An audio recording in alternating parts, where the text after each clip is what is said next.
Hello, 8th graders. This is Mr. Johnson, and I'd like to take the time to produce another fun video for you guys called Fun with Magnets, since that's what we're learning about. So first of all, if you can look real closely, you'll see that this is a bar magnet. It's got a north pole and a south pole. And again, north and south poles just simply mean that if we were to let that magnet just hang from the ceiling, it would line up with the Earth's north and south poles. So watch what happens when I take another magnet and bring it close. Here's a magnet that's got a north pole. If I bring it close to the south pole, it attracts it and pulls it in that direction, which again is what you would expect. Opposites attract. If I take the south pole of this magnet and bring it close there, then it's going to repel because opposites attract. And then that north pole will repel that side as well. But like poles will repel and opposite poles will attract. That's what you get with magnets. And magnets come in all sorts of different shapes. We've got horseshoe magnets like this guy right here, which can also attract and repel. My favorite magnets though, they come in a box. These are called neodymium magnets. We learned before that there's only 3 types of metals that can become permanently magnetized: iron, cobalt, and nickel. All other metals are not magnetic. Well, it turns out that if you take some iron, cobalt, or nickel and add a little bit of this rare metal called neodymium to it, it does some pretty amazing things. In fact, it can go all the way through my hand. If I flip it around, see how it flips back and forth. So these are super powerful magnets. You can find them inside computers. They're used as part of the hard drive, I believe. And other devices also contain neodymium magnets, but they're super strong and they're a lot of fun, but they can also be pretty dangerous because they can wreck electronic equipment, mess with your cell phones. They can erase information on credit cards. And don't get me started as to what they could do with your television set. Okay, so anyway, magnets work because they have what are called magnetic domains that are lined up in the same direction. So when they line up north to south, you get attraction. When they line up where you have south going to south, then you get repulsion. Now, what happens is if you take something that is a magnet and bring it close to something that is magnetic. Now again, this is a paperclip, it's not a magnet, but it is, however, magnetic. What makes it magnetic is that it has domains that can be lined up. So I can stick that onto the magnet and it will stick to the magnet. Not the case with plastic, not the case with copper or any other types of materials. Only things that are magnetic have magnetic domains which can be lined up. So then if I take another paperclip, stick it onto there, and lo and behold, it too lines up its domains. So this magnet lines up the domains of this paperclip, and this paperclip's domains line up that paperclip's domains. Now watch what happens when I disconnect the magnet from the top paperclip. The bottom paperclip still stays attached. It does this because its domains are still lined up. They're lined up in the same way, and it will stay that way for a little bit, but eventually that bottom paperclip will fall down. Now notice I have the north pole of the magnet up at the top here. Now this is really cool. Watch what happens when I take the south pole of the magnet and bring it close to that paperclip.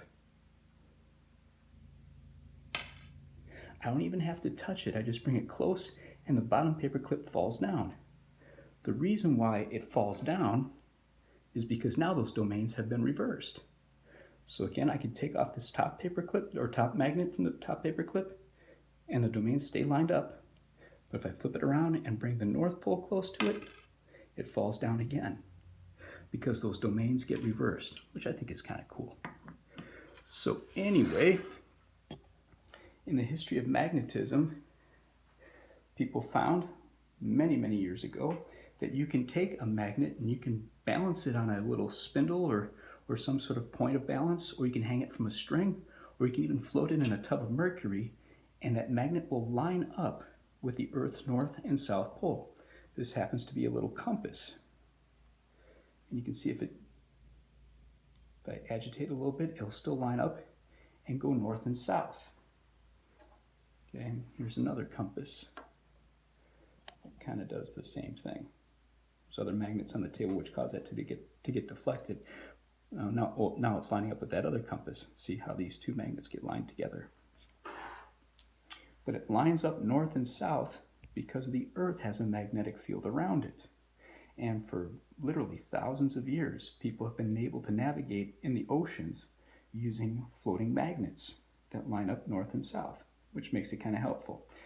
At any rate, we learned about a guy by the name of Hans Christian Ørsted, who learned kind of by accident that if you take a wire that's connected to a battery, so here I got a battery, oops, sorry, let that line back up again, and I run an electrical current through that battery, it's going to do something pretty neat when it gets close to that compass needle.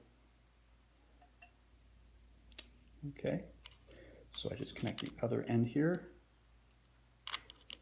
and bring that wire close to it, and it causes the compass needle to move. Now that may not be super dramatic to you guys, but when Hans Christian Ørsted made that discovery, it was revolutionary. It was groundbreaking because it told him that electricity produces magnetism, and there you have an invisible force that causes something to move. So that again spawned some great ideas from these early scientists as to what you can do with electricity and a magnet to make stuff move. And I remember a famous quote by a guy named Michael Faraday, who did a lot of engineering work and studied engines and motors and other such things. And Michael Faraday was asked, well, what good is electricity? It doesn't really do anything practical. And Michael Faraday said, well, what good is a newborn baby?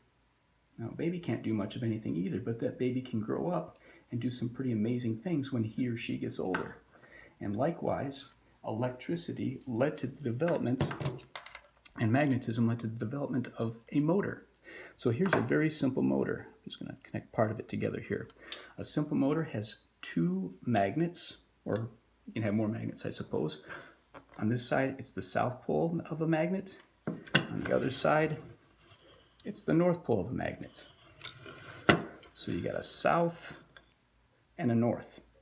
And in between you have a coil of wire. And we learned that if you take a wire that you run electricity through and then you coil it around, you can concentrate that magnetic field in a much smaller area, which makes it a much more powerful electromagnet. So what I'm going to do is I'm going to connect the wires of this motor to a battery, and then that coil of wire is going to become an electromagnet. And that electromagnet is going to line up with the south pole and the north pole of these other two magnets. So go ahead and connect that, give it a little push. You can see it starts spinning around.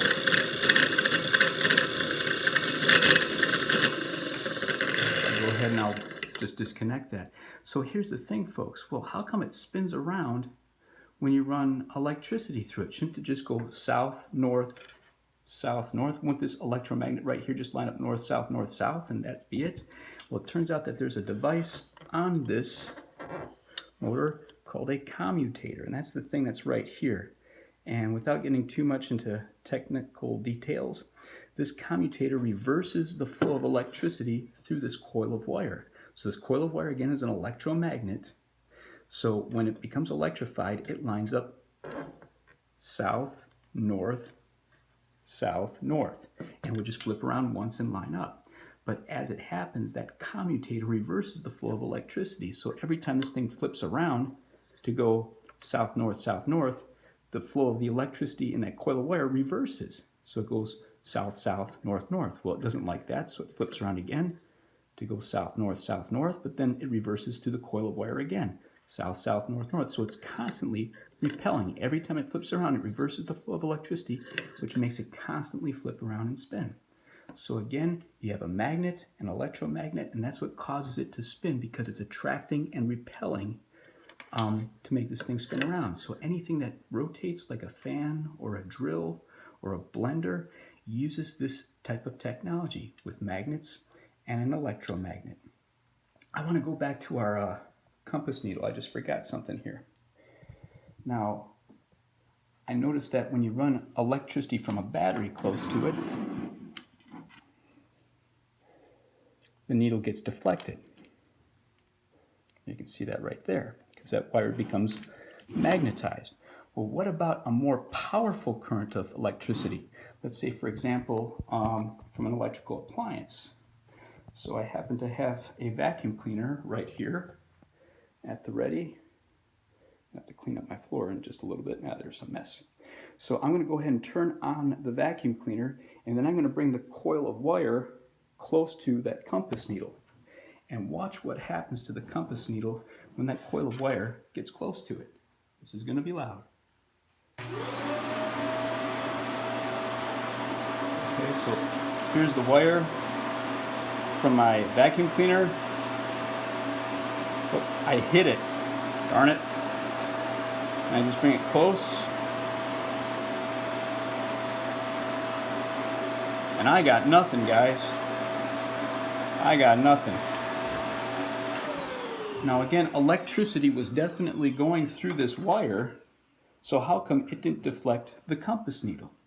That's because the electricity going through that extension cord for the vacuum cleaner was what they call alternating current.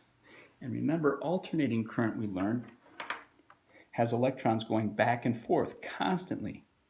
First the electrons go this way, then they go that way. So they're reversing themselves back and forth, like that. And as a result, it doesn't deflect the compass needle. What comes out of a battery is a direct current. And that direct current, you'll see, where the electrons go in the same direction, produces a magnetic field. Remember, in order for a magnetic field to be produced, electrons have to move the same way. Remember how I said how every atom is a magnet because it has moving electrons? When all those electrons go the same way, it produces a magnetic field. But because extension cords or things that are plugged into outlets have alternating current, the electrons don't go all the same way. They reverse back and forth in an alternating current. So it actually does produce a magnetic field, but the magnetic field reverses itself so fast that it doesn't have any effect on that compass needle. All right, one last thing to show you guys. This is getting kind of long here. Appreciate your patience. And this is a doorbell. It came out of my old house. This doorbell is connected to two 9-volt batteries. So 9 volts plus 9 volts is 18 volts. This would not work if I just used one 9 volt. It would work, however, if I had a 12-volt battery, which unfortunately I do not. Watch what happens when I connect the wires to our doorbell.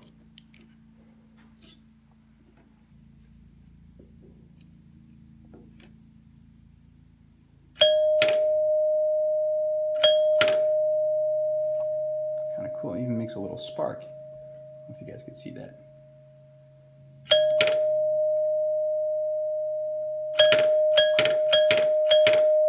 Okay, so what's going on to cause that bell to ring? And if you look closely, you'll see that there's a coil of wire. Actually, the coil of wire we're looking at is the one that's on this side. That's kind of similar. That coil of wire becomes an electromagnet when electricity flows through it. And this mallet that moves is attached to a spring, so it moves once, and then it snaps back, like that. So the coil of wire that you see back there causes this hammer to move to the other side and strike the bell. Well, why does that hammer move? Because it's a magnet. So that magnet gets attracted by the electromagnet, which draws it across there and makes it jump and move. And as soon as if I leave it connected, it stays there. And as soon as I let go, it goes back. Because when it's an electromagnet, it pulls it one way, and when it's not, it goes back the other way. That's why you just push the doorbell and it ding-dongs. So anyway, just wanted to show you guys a couple fun things you can do with magnets, with electromagnets. Hope this was useful to you. Take care.